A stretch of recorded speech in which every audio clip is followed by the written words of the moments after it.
What's up, everybody? Welcome back to another edition of MLW Tonight, the show where we talk about news and notes from around MLW. Cue the intro.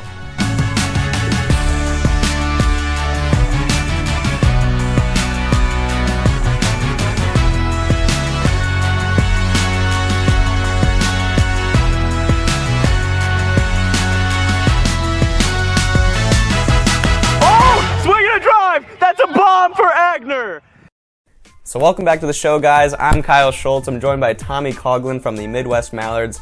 It's been a little bit of time since we did one of these MLW Tonights, but we really enjoy doing them, and I know there's been some demand from you guys, so we got an action-packed show for you guys here today. We're going to cover all 8 teams and the storylines behind each team. We got some call-ins and some fun segments, so make sure you stay tuned. And we're just going to jump right into it. So we're going to cover the main storylines of each 8 teams from the 2019 season. And we're going to start with possibly the most exciting one of them all, the Metro Magic. Pretty much defied all of our expectations. Jack Agner, Kyle Hook, Cam Beaton, their main nucleus, core three players. Did anybody expect this? Did you expect this, Tommy? Because it might be the most intriguing storyline of the year that they made the playoffs and passed the Wildcats. Yeah, I think at the beginning of the season, I was expecting the Magic to have a pretty, solid season. But once they started to tank a little bit early on, I had my doubts for sure. But, Jack Agner, an electric player, and Kyle Hook, I think, was the key to this team turning it around. He really got comfortable on the mound. I know you guys don't see every pitch on the videos, but he really settled in, very consistent with all of his pitches. That drop he has is pretty nasty, and he goes for a strike the majority of the time. So I think that was huge for the Magic to bounce back. Pitching, obviously, a huge thing in this league. So once he started to get it rolling, I knew this team had a chance, and they just barely snuck in, and who knows what can happen now. Right, and I know it's a little bit before award season, but you got to look at Kyle Hook for most improved. From the beginning of the season to the end, a totally different player and a big reason why they are in the playoffs right now. It wasn't good for my team. We'll shift into the Wildcats. It's kind of a heavy question, but is the Wildcat dynasty over? I wouldn't say so. It was just a bad year, and a lot of things didn't fall our way, whether this be the schedule or just luck or, obviously we didn't play as well as we would like to. All 3 of us. But I wouldn't say it's over for us. Next year we'll be back. I obviously don't know about my roster yet, but I'll have to consider things in the off season. But didn't go the way we planned. But how do you view it as a team that we played last year in the World Series? I didn't think the Wildcats had an awful season. I think the record showed them to be a lot worse than what they actually were. There was at least 3 or 4 games I can think of this year that could have easily gone their way. One play was a difference, and all it took was one of those to go the other direction. They would have made the playoffs. So it's tough. They're coming off that World Series hangover season, and just the ball just didn't bounce their way a couple times, and it's tough, but it is what it is. It's a real thing, the World Series hangover. I didn't expect it. I'm shocked we didn't make the playoffs, but like you said, if we just won one more game, we would have been in, so I'm not too worried about going into next year. We'll go into the next team, the Coastal Cobras, and the question for them is, and the main storyline, is this Drew Davis's best team? You got Sean Flynn, Joey Flynn, you've had Brendan Schultz and Adam Zerlag come a few times. It's not like the action-packed, star-studded roster they've had in the past, but honestly, in my opinion, I think this is Drew's best lineup he's ever had. Just in terms of Sean Flynn getting on base and hitting clutch homers, Brendan Schultz going all out, and you got Joey Flynn coming on in the second half. He's just like Sean. He brings great work ethic, gets on base, and I think this is his best team. What do you think? Yeah, it's a tough call for me. 2017 they definitely had, in my opinion, the best roster MLW has ever seen in terms of just raw talent. All those kids could hit. Yeah, I'll agree with that. I think raw talent, yes, but wiffle ball, a kid like Sean Flynn, I think he's going to be a great player in this league. Yeah, this is a good team for sure. I think this is, one of the favorites in the AL here going into the playoffs. But, Drew's having a great year again. The kid's always pretty consistent at the plate, hitting, high 300s. Solid on the mound, of course. Throws hard, throws strikes usually. And Sean Flynn really surprised a lot of us this year, coming in, never played before, but just gets on base. And, he hits a homer every once in a while. And he's done a really good job of having some good plate appearances here. Right, and we'll go to the team that they lost to in a huge series to have this team clinch the AL, and that's the Pacific Predators. And the question for them and the main storyline behind them, it's all coming together for them. We've talked about it, and it's actually a true thing now that they are probably, if not top 2, they're probably the best team in this league. So the question for them is this one of the best teams we've ever seen in MLW? For me, I gotta say yes, just because they got pitching depth, hitting depth, it's all come together. They're all veterans. So for me, yes, and going into the postseason, it's going to be scary. Yeah, the Preds, they're a good team. Ryan Kratz is really, coming to his own here in his game, his pitching. He's perfected his craft. That slider has been absolutely disgusting this year. One of the best sliders we've seen in MLW, I think, ever has been Ryan Kratz this season. He throws a lot of strikes, throws hard, right at the top of the speed limit, and he's hitting the ball well as well. So, and Brendan Russell and Alec Ward have both been, pretty steady with their production at the plate as well. So with those three guys, this roster's been pretty deadly throughout the year, and to many of our surprises, I think they are one of the best teams we've seen in a long time. Right, and if you want to shift over to the NL now, we'll start off with the Eastern Eagles. 3 straight years of having divisions. They've won the division each year. They've just been dominant in the regular season. I don't know what it is, but they always just come to play, and 12-3, it ties the best record we've ever seen in the regular season. So Daniel Schultz, the storyline, I think the main one is him. He's an MVP candidate, finished 9-0. His ERA was hovering around .2 or something like that. It's crazy. And obviously the pitching, the strikeouts were off the charts as well. So do you think this is one of the greatest single-season pitching performances we've seen from Dan? This is 100% the greatest pitching performance in a regular season we've ever seen from any player in this league, in my opinion. .2 ERA, are you kidding me? Daniel has just been lights out on the mound, and I think is due to the fact that this year he has finally fine-tuned that drop. I know he's had it for the past couple of years, but it's been very inconsistent in terms of throwing it for a strike a lot.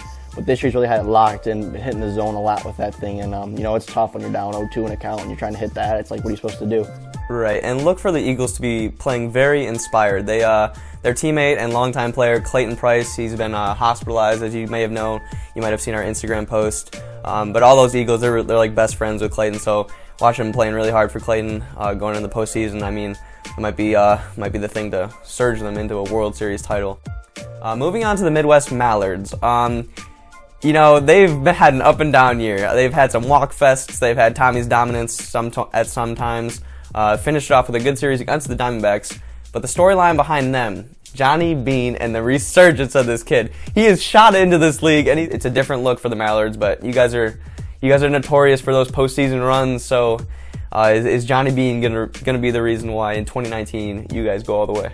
Yeah, Johnny Bean, brought him in as a substitute one day, did great, contact hitter in baseball, and you can tell it kind of just transitioned beautifully in wiffle ball. He's been hitting for contact and power, getting on base a lot, so he's done a fantastic job transitioning into the league. He has never faced a few good pitchers that we may see in the postseason, including Daniel Schultz, who, if we advance to the NLCS, we will be facing. So that's tough, A lot of these guys in this league have had, close to 100 at-bats off of Daniel Schultz, and, he's had hundreds off of me. So a lot of that experience plays into how good your at-bats can be, especially in an intense postseason series. But if Johnny can continue success, and they have pretty consistent hitters in Tommy Coughlin and Noah Dabrico as well, this Mallards team has a real shot to take down the Eagles once again, I think, unbiasedly. 2 more teams left here. You got the downtown Diamondbacks and Great Lakes Gators. We'll start with the Diamondbacks, one of our 3 expansion teams in. I don't know how you'd grade their first year. 5-10. They beat the Preds. They beat the Mallards. They've come up clutch a couple times, but they haven't really put everything together, I have to say. So how they made the playoffs, that's good. Gavin, he's been steady on the mound, and Aguilar will come up clutch with some hits, but how can they maybe upset somebody in the playoffs? Because that'd be the team to do it, because everybody's sleeping on them. Yeah, the downtown Diamondbacks, in my opinion, got a bad rap. I've said that before in the videos. They got a pretty good roster, Nareski's pretty dominant on the mound, throws hard, throws strikes, got a lot of movement on some of those pitches for how fast he throws them. And pretty good hitters as well. Mason Jewell's been very consistent throughout the year, getting at least a home run a series, hits the ball hard, has good at-bats. So it wouldn't surprise me to see this team give the Mallards a run for their money. So they can mix it up, a couple things go their way. I can easily see this team beating the Mallards and advancing to the NLCS. And moving on to the last team now, we have the Great Lakes Gators. Brendan Zerlag, the captain of this team. Brendan, you're my guy, but you need to find a core of this team. You've filtered in guys.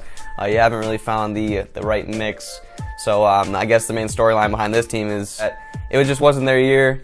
They just didn't find the right mix. And going into the offseason, I know Brendan's going to do whatever it takes to find that right mix of guys to get a core going.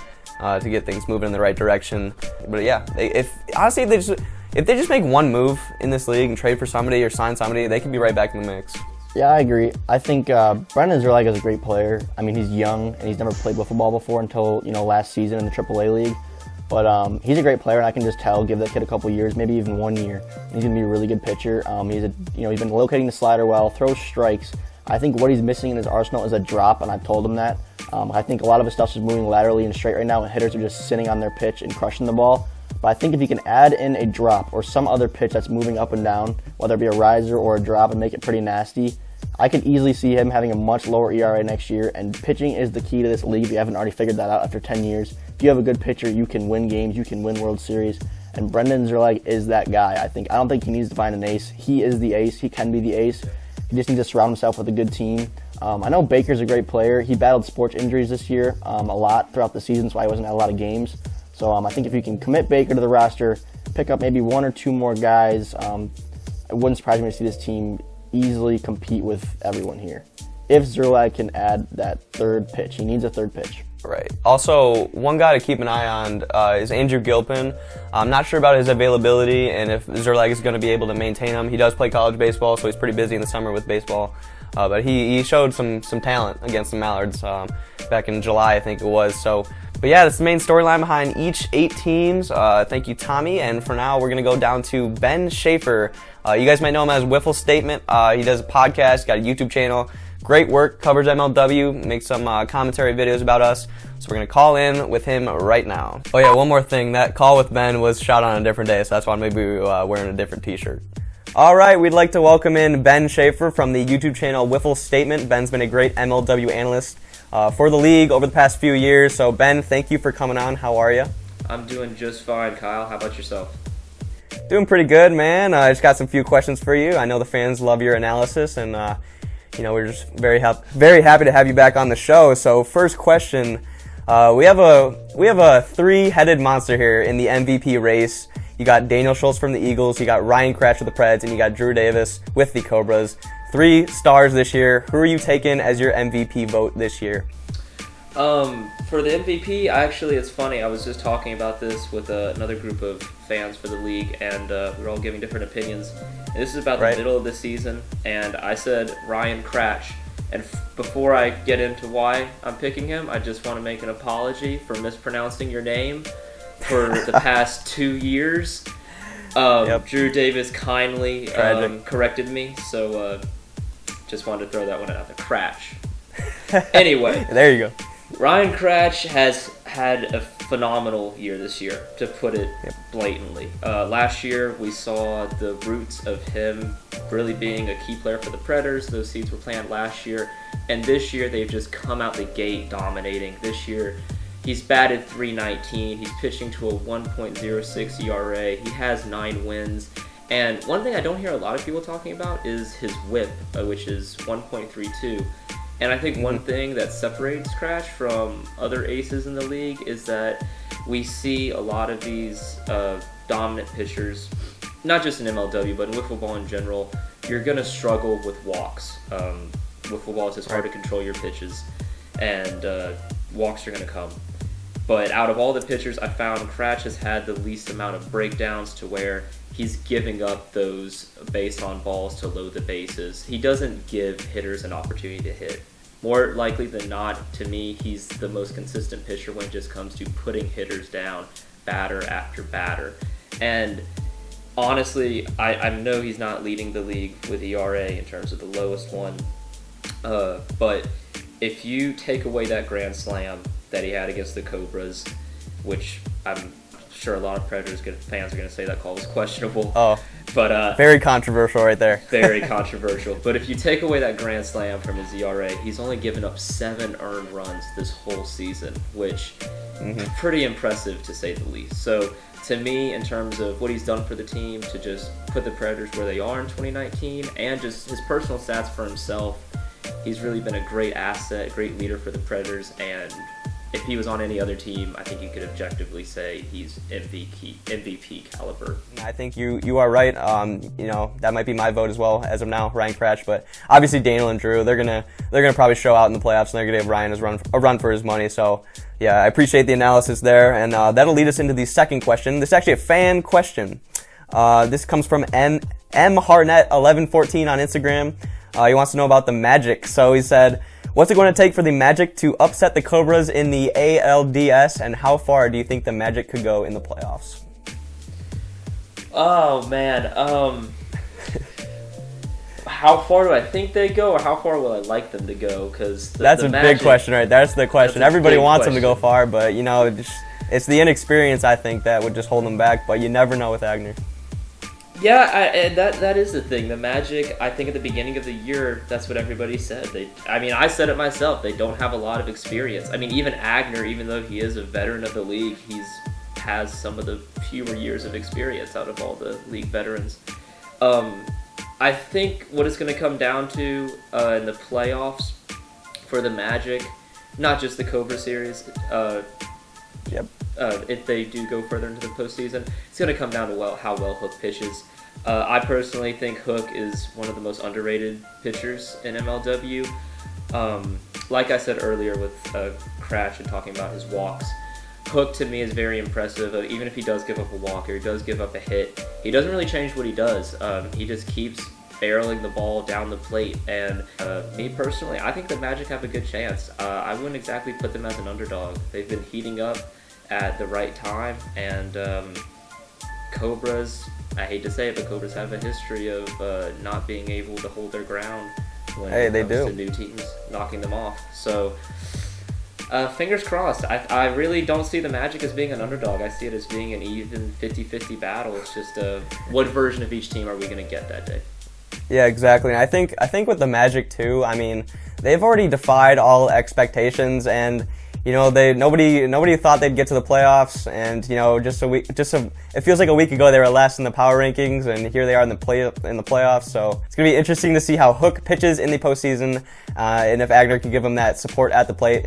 It could be scary for what they can do, and if they advance to play the Preds, that's gonna be a fun series. So we'll definitely keep an eye on that in the AL side. I just want to thank you for coming on, Ben, once again. Appreciate all your analysis and all the work you do. So, Ben, thank you. Well, thank you so much for having me. No problem. It's been a pleasure to be back on. All right, we'll see you next time. Ben, thanks for coming on. And with that, let's go to Tommy Coughlin with your guys' favorite segment, our favorite segment, Caught Off Guard. We'll let Tommy explain it right now. All right, ladies and gentlemen, welcome back to Caught Off Guard, the segment where we call one player in the league at random, give them a call, tell them something weird, see what happens. Here we go. All right, next up, Drew Davis, a character. Oh. Hey, Tommy. Hey, Drew, how's it going? Pretty good. How are you? Pretty good. I'm doing well. You better speak up loud because you are on MLW Live on the Caught Off Guard segment. Good. Finally, yeah. We're glad to have you. So, first question: is Mustache Drew gonna be back for the postseason? Maybe Beard Drew might be back. Beard Drew. Oh man, if Mustache Drew was that good, how good is Beard Drew gonna be? It's hard to comprehend how good he might be. Oh god. All right, last question. Assuming you take care of business against the Magic and advance to the championship series against the Preds, are you intimidated by these Predators, Drew? I want to know. They've had a great year. I want your honest opinion right now of what do you think of this team? No, I'm not.